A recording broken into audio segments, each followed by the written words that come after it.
Et tout de suite, c'est notre compile des galériens de l'été. Comme ça, on est content d'être rentré. Bah oui, quand tu parles de toutes les galères de l'été, content d'être rentré. Je voulais d'ailleurs saluer Marion qui nous a laissé un très beau message. Et Marion qui nous dit qu'elle a perdu son fils pendant les vacances à la fête foraine. Ah merde, oh la galère. Oh. Voilà, c'est une galère, il y a Elle l'a du monde retrouvé. et tout. Ouais, elle l'a retrouvé. Ah non, pas du tout. Ah mince. Non, elle le cherche encore. Elle ne l'a jamais retrouvé. Non, c'est bien sûr que si, elle l'a retrouvé là. Non, c'est vrai que c'est une galère. Moi, j'avais été perdu par mes parents dans une fête aussi. J'avais 5 ans, c'était le Ils l'ont fait exprès, toi, par contre. Bon, vous avez une galère pendant les vacances, ben vous n'êtes pas les seuls. On a la compile des galériens de l'été à vous faire découvrir là tout de suite. Ils ont une galère pendant les vacances, ils ont fait la une de l'actu. La compile du morning de Diffoul sur Skyrock. Rémi, t'as eu des galères du côté du 17 pendant les vacances? Ouais, franchement, non. Ah putain, un long fleuve tranquille, super. C'était bien les vacances. J'avoue, François, Super. il est cassé les couilles un peu. Oh, le Ah ouais. Ah ouais, putain. Bon, vous allez être content de rentrer quand vous allez entendre toutes les galères de l'été. Une galère en Dordogne pour démarrer à la place numéro... Numéro 3. Ouais, une galère pour une grotte surtout. Hein. C'est un touriste originaire du Nord qui, eh bien, voulait voir la solidité d'une stalactite. Vous savez. Alors, une stalactite, c'est quoi, Théo? C'est de la glace. Non. Bah, c'est pas con, hein, ce qu'il dit. Ça s'approche de ça, en tout cas. Ça peut être en glace, mais c'est pas forcément de la glace. C'est un truc qui pique sur de la glace, quoi. C'est un truc qui pique, comment c'est-à-dire hein. Comme un stalactite. Comme du piment. Ouais. Non, mais non. Alors si tu le bouffes, oui, comme du piment. Du piment. Bah, c'est de l'eau glacée sur les roches Et une montagneuses. stalactite, elle fait quoi? Non de quoi? Elle fait quoi, une stalactite? Mais c'est un, je sais pas. Elle tombe. Ah oui. Ah Et une ouais. stalagmite, à ton avis? Elle pousse. Elle monte, c'est ça. Bon, Bon, revenons-en à l'histoire de, excuse-moi, de stalactite. de la petite interruption Enfin, de la stalactite. culturelle. Merci Théo. On se cultivera tout au non long mais de pas la mal, hein.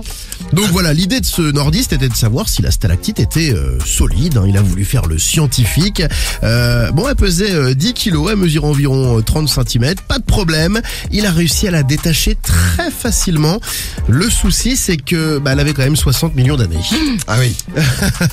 C'était vraiment une très vieille stalactite. Donc forcément, le directeur de la grotte ne décolère pas. Il a porté plainte et il explique, il a fait ça devant ses enfants et il est reparti en souriant. On a été content, le mec. Il était content. Mais écoute, très bien. C'était pas à lui, après tout, la stalactite. Oui. On va filer au Royaume-Uni. Numéro 2. Royaume-Uni, avec des passagers d'un vol au départ de Casablanca qui atterrissent et qui veulent récupérer leurs bagages. Et là, le cauchemar, il n'y a pas les bagages. Je sais pas si ça vous est arrivé, mais ça, c'est vrai une... Karim, ça lui est arrivé, je crois. C'est une vraie En galère. Thaïlande, ouais, ça m'est arrivé. T'arrives, t'as pas de bagages, tu te retrouves sans rien. Bon, c'est ce qui leur est arrivé. 1h30 d'attente, sans aucune réponse. Ils savent pas ce qui se passe. Ils attendent. Et au bout d'un moment, on leur dit, il y a un gros problème. Il y a aucun membre du personnel qui est autorisé à vous ramener les bagages. On peut pas vous les ramener parce qu'il y a une invasion de cafards. Oh là là. Horrible. Donc, vous ne les récupérez pas tout de suite parce que pour des raisons sanitaires, on peut pas vous les rendre. Et quelques jours après, il y a des gens qui les appellent. C'est bon, vous pouvez récupérer vos bagages et les cafards qui vont avec. C'est horrible. Donc voilà, c'est un peu la double peine. T'as pas de bagages pendant 3-4 jours. Et au bout de 3-4 jours, tu les récupères avec des cafards à l'intérieur. C'est sympa pour les amis des animaux. C'est toujours quelque chose qui fait plaisir. Et à la place numéro 1. Numéro 1. Eh bien, on va filer à Auch, où la directrice d'un hôtel a reçu même un client un petit peu spécial. En fait, le mec était tombé en panne de bagnole. Du coup, l'assurance de sa voiture, lui a dit d'aller dans un hôtel pour dormir puisque la voiture ne voulait plus démarrer. Il a donc passé la nuit dans le Gers et moins de 2 heures plus tard, on sait pas ce qui se passe. Il est descendu le zigouigoui à l'air, totalement à poil à l'accueil de l'hôtel. Il est passé derrière la réception, il a ouvert le frigo, il a commencé à se servir tranquille comme s'il était chez lui. Bon, la gérante l'a raisonné, lui a dit monsieur, vous ne pouvez pas faire ça. Il est monté dans sa chambre, il est un petit peu en colère visiblement.